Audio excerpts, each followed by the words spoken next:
ഇന്ന് നമുക്കൊരു മധൂത് തട്ടിക്കൂട്ടിയാലോ. അതിനായിട്ടൊരു പാത്രം എടുത്ത് എണ്ണ ഒഴിച്ച് അതിലേക്ക് മസാലക്കൂട്ട് ചേർത്ത് കൊടുക്കുക. ഈ കൂട്ടൊന്ന് മൂത്ത് വരുമ്പോഴത്തേക്ക് അതിലേക്ക് സവാള അരിഞ്ഞത് ചേർത്ത് നന്നായിട്ട് ഇളക്കുക.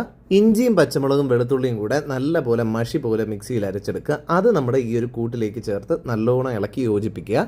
അതൊന്ന് സെറ്റായി വരുമ്പോഴത്തേക്കും നമ്മൾ അതിലേക്ക് മുളക് പൊടിയും മഞ്ഞപ്പൊടിയും കുറച്ച് മല്ലിപ്പൊടിയും കൂടെ ചേർത്ത് നല്ലോണം ഒന്ന് ഇളക്കി ഒന്നുകൂടെ ഒന്ന് സെറ്റ് ചെയ്തെടുക്കുക. ഇതിലേക്ക് ഗരം മസാലയും കൂടെ ചേർത്ത് നല്ലതായിട്ടൊന്ന് സോട്ട് ചെയ്തെടുക്കുക. ഇതൊന്ന് സെറ്റായി വരുമ്പോഴത്തേക്ക് അതിലേക്ക് മാഗിയുടെ ചിക്കൻ ക്യൂബ്സ് കിട്ടും, അതിന്റെ 2 പീസ് അങ്ങോട്ട് ചേർത്ത് കൊടുക്കുക. ദെൻ ക്യാപ്സിക്കം കുനുകുനെ അരിഞ്ഞതും കൂടെ ചേർത്ത് നല്ലോണം ഇളക്കുക. തക്കാളിയും മല്ലിയിലയും പുതിനയിലയും കൂടെ പിന്നെയും മഷി പോലെ അരച്ച് റെഡിയാക്കി അതും നമ്മുടെ ഈ ഒരു കൂട്ടിലേക്ക് ചേർത്ത് നല്ലോണം ഇളക്കി യോജിപ്പിക്കുക. ഇതിലേക്ക് നമ്മൾ ആവശ്യത്തിന് ഉപ്പ് ചേർത്ത് കൊടുക്കുക. എന്നിട്ട് ഡ്രൈഡ് ലെമൺ ഉണ്ടെങ്കിൽ അത് ചേർക്കുക, ഇല്ലാന്നുണ്ടെങ്കിൽ നാരങ്ങ പിഴിഞ്ഞതിന് ശേഷം തൊണ്ട് ചേർത്താലും മതി. ഇതിലേക്ക് നമ്മുടെ പ്രധാന ഇൻഗ്രീഡിയൻ്റ് ആയിട്ടുള്ള ചിക്കൻ പീസസ് ചേർത്ത് കൊടുക്കുക. നല്ലോണം ക്ലീൻ ചെയ്ത ചിക്കനാണ്.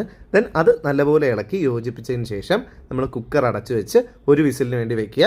വെന്ത് കഴിഞ്ഞതിന് ശേഷം ചിക്കനിലേക്ക് 1 ഗ്ലാസ് അരിക്ക് 1.5 ഗ്ലാസ് കണക്കിന് വെള്ളം ചേർത്ത് അതിലേക്ക് അരിയും കൂടെ ചേർത്ത്, കുതിർത്ത് വെച്ച അരിയാണ് കേട്ടോ, അതും കൂടെ ചേർത്ത് നല്ലപോലെ ഇളക്കി യോജിപ്പിച്ച് അടച്ചു വെച്ച് കുക്ക് ചെയ്യാൻ വെക്കുക.